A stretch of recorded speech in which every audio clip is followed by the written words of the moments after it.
जैसे सूर्य आकाश में उदय होकर लोगों को जगत तथा अपने को देखने के लिए नेत्रदान करता है, वैसे ही संत पुरुष अपने को तथा भगवान को देखने के लिए अंतर्दृष्टि देते हैं। संत अनुग्रहशील देवता हैं। संत अपने हितैषी सुहृद हैं। संत अपने प्रियतम आत्मा हैं। और अधिक क्या कहूँ, स्वयं मैं ही संत के रूप में विद्वान हूँ। प्रिय उद्धव, आत्म साक्षात्कार होते ही इलानंदन पुरुरवा को उर्वशी के लोक की स्पृहा ना रही। उसकी सारी आसक्तियाँ मिट गई और वह आत्माराम होकर स्वच्छंद रूप से इस पृथ्वी पर विचरण करने लगा।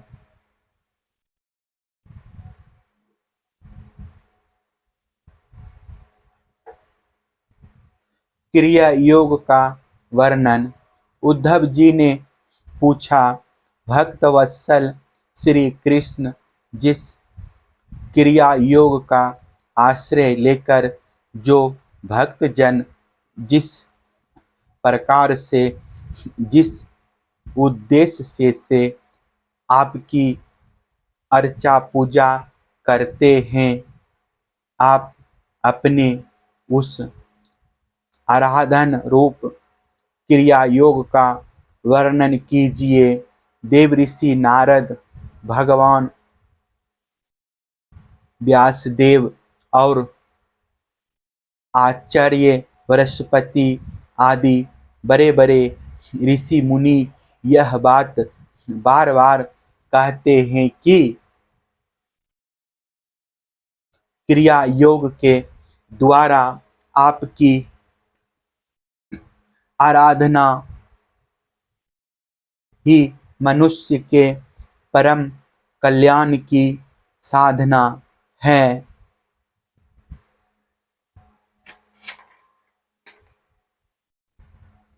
यह क्रिया योग पहल आपके मुखार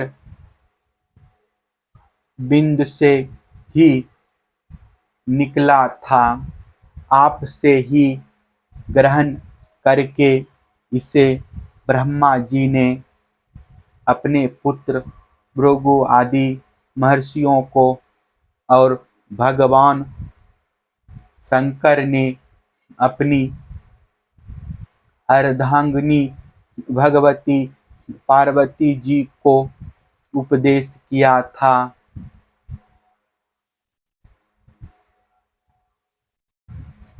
मर्यादा रक्षक प्रभु यह क्रिया योग ब्राह्मण क्षत्रिय आदि वर्णों और ब्रह्मचारी गृहस्थ आदि आश्रमों के लिए भी परम कल्याणकारी है। मैं तो ऐसा समझता हूँ कि स्त्री शूद्र आदि के लिए भी यही सबसे श्रेष्ठ साधन पद्धति है। कमल नयन श्याम सुंदर आप शंकर आदि जगदीश्वरों के भी ईश्वर हैं और मैं आपके चरणों का प्रेमी भक्त हूँ। आप कृपा करके मुझे यह कर्म बंधनों से मुक्त करने वाली विधि बतलाएं। भगवान श्री कृष्ण ने कहा, उद्धव जी, कर्म कांड का इतना विस्तार है कि उसकी कोई सीमा नहीं है। इसलिए मैं उसे थोड़े में ही पूर्वापर कर्म से विधि पूर्वक वर्णन करता हूँ।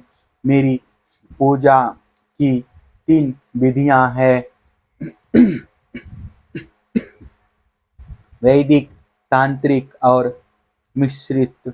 इन तीनों में से मेरे भक्तों को जो भी अपने अनुकूल जान पड़े, उसी विधि से मेरी आराधना करनी चाहिए। पहले अपने अधिकारानुसार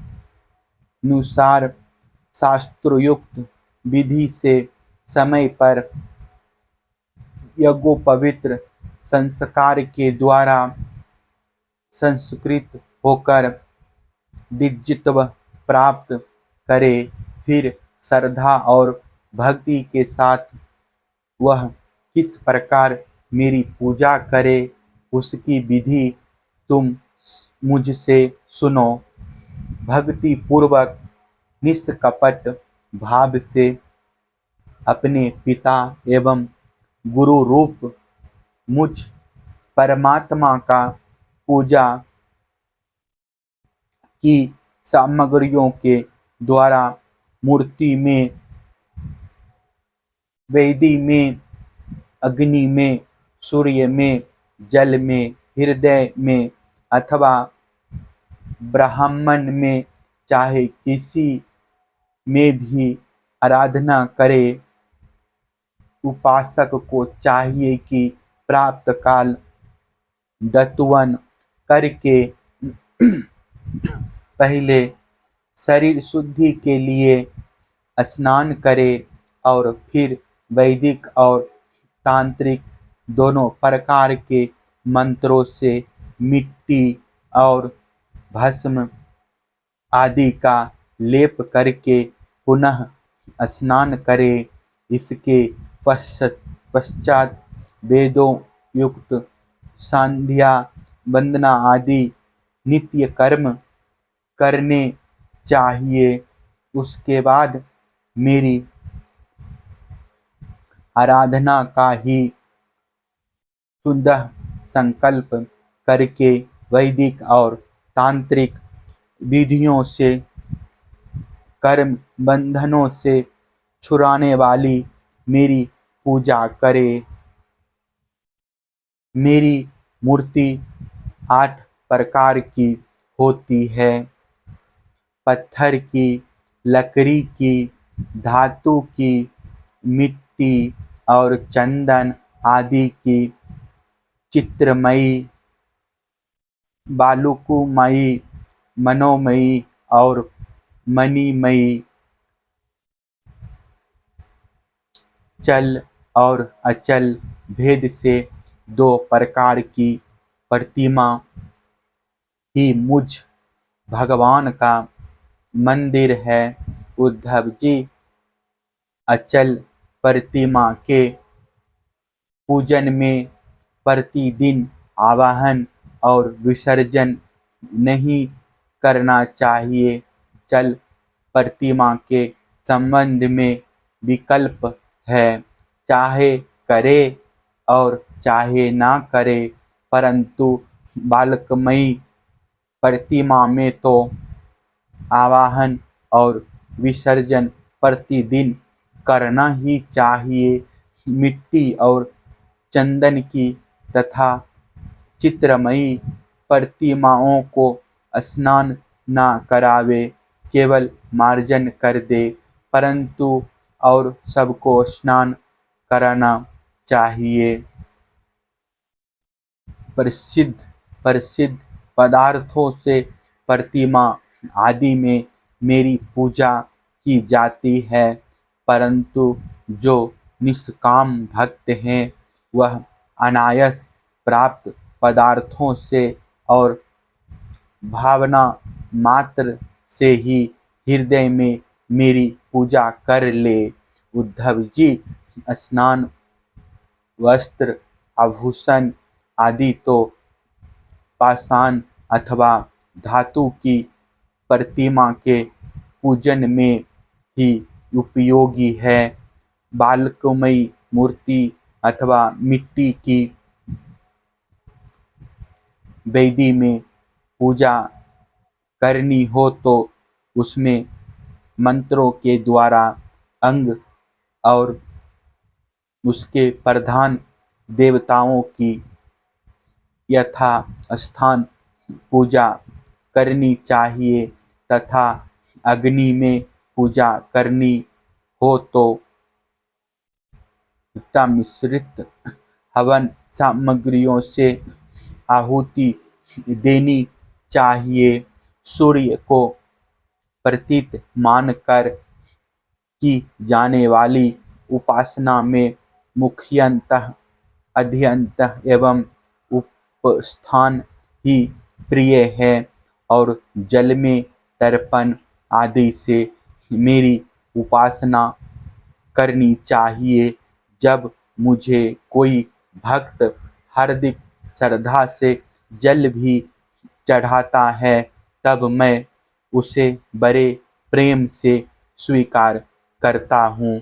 यदि कोई अभक्त मुझे बहुत सी सामग्री निवेदन करे तो भी मैं उससे संतुष्ट नहीं होता। जब मैं भक्ति श्रद्धा पूर्वक समर्पित जल से ही प्रसन्न हो जाता हूँ तब गंध पुष्प धूप दीप और नैवेद्य आदि वस्तुओं के समर्पण से तो कहना ही क्या है। उपासक पहले पूजा की सामग्री